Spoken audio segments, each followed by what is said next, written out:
அனைவருக்கும் வணக்கம். இன்றைக்கி பாருங்கள் 5:30 ஆகுது. இந்த விடிய காலையில் நாங்கள் வாக்கிங் போகிறப்ப அந்த காலை பொழுதை அழகாக நாங்கள் ரசித்தோம். அதையும் உங்களுக்கு கண்ணுக்கு விருந்தா இந்த வீடியோவில் நான் கொடுத்துருக்கேன். பார்த்து நீங்கள் என்ஜாய் பண்ணுங்கள்.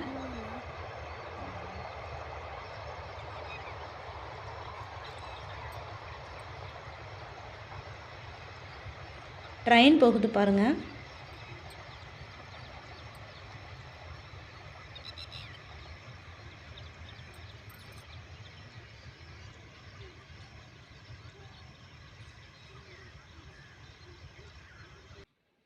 இந்த அதிகாலையில் பாருங்கள், கொஞ்சம் விடிஞ்சிருக்கும், கொஞ்சம் விடியாமல் இருக்கும், கொஞ்சம் பகலாக இருக்கும், கொஞ்சம் இருட்டாக இருக்கும். அது ரொம்ப நல்லாயிருக்கும்.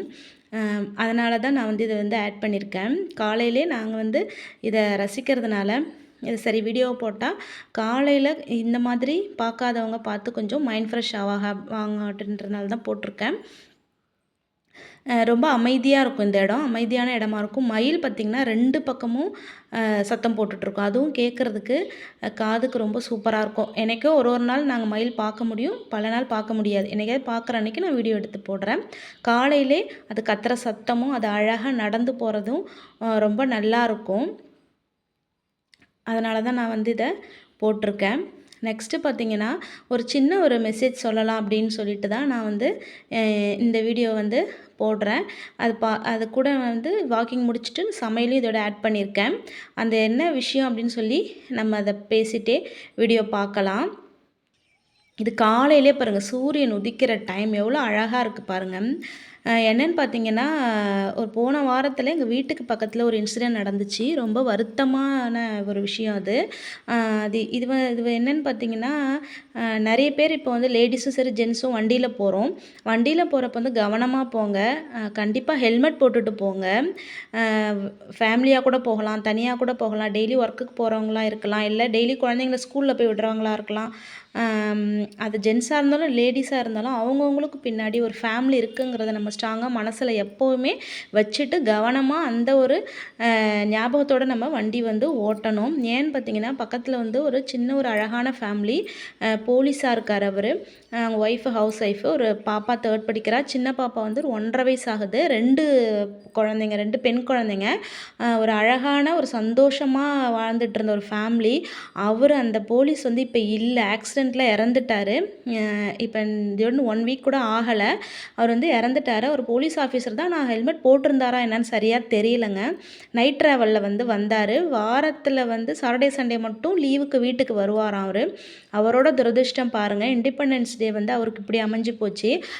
அவங்க பொண்ணு டான்ஸ் ஆடுறதுனால நீங்கள் வரணுன்னு இருக்கா. ஒர்க்கிங் டேவாக இருந்தால் கூட அந்த சார் வராமல் இருந்திருப்பாரோ என்னவோ தெரியலைங்க. அவருக்கு அந்த மாதிரி எழுதி வச்சுருந்துருக்கு போல இருக்குது. நீங்கள் வரணுன்னது, நான் வரேம்மா, நாளைக்கு நானே உன்னை ஸ்கூலில் விடுறேன்னு சொல்லிவிட்டு ஒரு ஃபோன் பண்ணிவிட்டு குழந்தைங்கள்ட்ட பேசிவிட்டு ஒய்ஃப் கிட்ட நான் கிளம்பிட்டேன் அப்படின்னு சொல்லி டியூட்டி முடிச்சுட்டு கிளம்பிட்டேன்னு கால் பண்ணி சொல்லிட்டு தாங்க கிளம்பியிருக்காரு. அவர் வெளியூரில் வேலை செய்கிறாரு. ஒரு 1 ஹவர் ட்ராவலில் வர்றதுக்காகும். அப்படி இருக்க சமயத்தில் பார்த்திங்கன்னா, முக்கால்வாசி வந்துட்டார். ஒரு 1/4 மணி நேரத்தில் வீடு சேர்ந்துருப்பார். அந்த மாதிரியான ஒரு நெருக்கமான ஒரு தூரத்தில் பார்த்திங்கன்னா, அவருக்கு அந்த மாதிரி ஆயிடுச்சு. ஆக்சிடெண்ட் ஆனதில் அவர் இறந்துட்டார். ஃபோன் வந்ததும் அவங்க ஏதோ கை கால் அடிபட்டிருக்குன்னு தான் அழுதுட்டு போயிருக்காங்க. ஆனால் அவங்க சொல்லவே இல்லை. நீங்கள் நேராக வாங்கன்னு தான் சொல்லிட்டாங்க. அங்கே போய்ட்டு பார்க்க விடலை. அப்புறம் எங்களுக்கு காலையில் தான் தெரியுங்க. காலையில் தெரிஞ்சு தான் சரின்ட்டு நான் போனேன். எனக்கு அவங்க எங்கள் வீட்டுக்கு பின்னாடி வீடு, பின்னாடி தெரு. ஆனால் பார்த்திங்கன்னா, அவங்களுக்கும் என்ன நல்லா தெரியும், எங்களை அவங்களுக்கும் நல்லா தெரியும். ஆனால் நாங்கள் பழகினது கிடையாது. அவங்க பசங்க வேனுக்கு பிள்ளைங்கள நான் ஏற்றும்போது அவங்க ஸ்கூல் போவாங்க. அந்த சின்ன பாப்பாவை தூக்கி வச்சுட்டு நிற்பாங்க. அந்த பாப்பாவை நாங்கள் பார்த்துட்டு சிரிப்போம், கொஞ்சுவோம். அழகாக சிரிப்பாக விளையாடுவான். மற்றபடி விளையாடுறப்ப போகிறப்ப சைக்கிள் ஓட்டுவாங்க. அப்போல்லாம் நான் பார்த்துருக்கேன். ஃபேமிலியாக வாக்கிங் போயிட்டு வருவாங்க. அப்போல்லாம் நான் பார்த்துருக்கேன். அவங்கள சிரித்த முகமாக பார்த்துட்டு நான் போனதை என்னை பார்த்துட்டு அப்படி கத்தி அழுகுனாங்க பாருங்கள். எனக்கு மனசே கஷ்டமாக இருந்துச்சு. அவங்கள அந்த மாதிரி ஒரு சூழ்நிலை பாப்பா நினச்சி கூட பார்க்கலாம். அவங்களும் நம்மளுக்கு இப்படி நடக்கும்னு கனவுல கூட நினச்சிருக்க மாட்டாங்கங்க. அப்படி அழுகிறாங்க. அந்த பிஞ்சு குழந்தை பாப்பா பாருங்கள், ஃபோட்டோ காமிச்சு அப்பா அப்பான்னு அழுகுது. அதெல்லாம் என்னோடய காதில் கேட்கவே முடியலங்க. அவ்வளோ மனசே கனத்து போயிடுச்சு எனக்கு.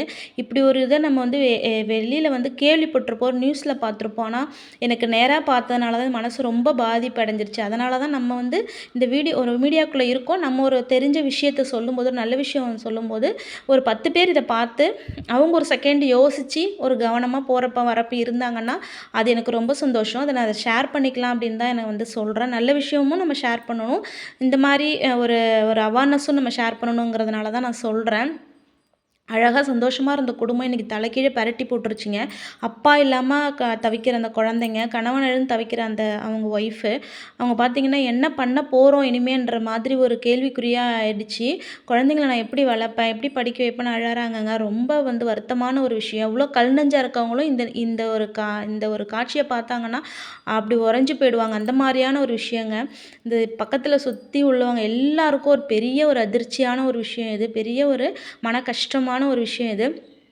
அதனால தான் என்ன சொல்றேன்னு பார்த்தீங்கன்னா, லேடீஸா இருந்தாலும், ஜென்ஸா இருந்தாலும் கண்டிப்பா ஹெல்மெட் போட்டுட்டு போங்க. எங்க போனாலும் 1/2 அன் ஹவருக்கு முன்னாடியே கிளம்பி டென்ஷன் இல்லாம, பதட்டம் இல்லாம பொறுமையா போலாம். கடைசி நேரத்தில கிளம்பிட்டு லேட் ஆயிடுச்சே, நம்ம அவசரமா போய் வேண்டி சேர இடத்துக்கு போணுமேன்னு சொல்லிட்டு நம்ம அவசர அவசரம்னு போகும்போது, கவனக்குறைவா நம்ம வண்டி ஓட்டுறதுக்கு சான்சஸ் இருக்கு. அதனால தான் நான் சொல்றேன். அ கவனமா போங்க. நமக்கு பின்னாடி ஒரு ஃபேமிலி இருக்குது அப்படிங்கிறத நம்ம மனசில் ஸ்ட்ராங்காக வச்சுட்டு போங்க. லாங் ட்ராவல் அவாய்ட் பண்ணுங்கள் வண்டியில். நைட் ட்ராவல் அவாய்ட் பண்ணுங்கள். மோஸ்ட்லி இப்போ இந்த பைபாஸ் போட்டு நைட் ட்ராவல் ரொம்ப இந்த மாதிரி ஆக்சிடெண்ட் ஆகுது. கண்டிப்பாக வந்து ஹெல்மெட் போடுங்க. அதுதான் மிக மிக முக்கியமான ஒரு விஷயம். அதை வந்து நம்ம தலைக்கு பாரமாக நினைக்காதீங்க. பின்னாடி குடும்பத்துக்கு பாரமாக ஆகிடுது. இதுதான் இன்றைக்கி நான் சொல்ல வந்த விஷயம். இது உங்களுக்கு யூஸ்ஃபுல்லாக இருந்திருக்கும்னு நினைக்கிறேன். இந்த வீடியோ உங்களுக்கு பிடிச்சிருந்துன்னா இது வரைக்கும் சப்ஸ்கிரைப் பண்ணாமல் பார்த்தீங்கன்னா சப்ஸ்கிரைப் பண்ணிவிட்டு பாருங்கள் ஃப்ரெண்ட்ஸ். தேங்க்யூ.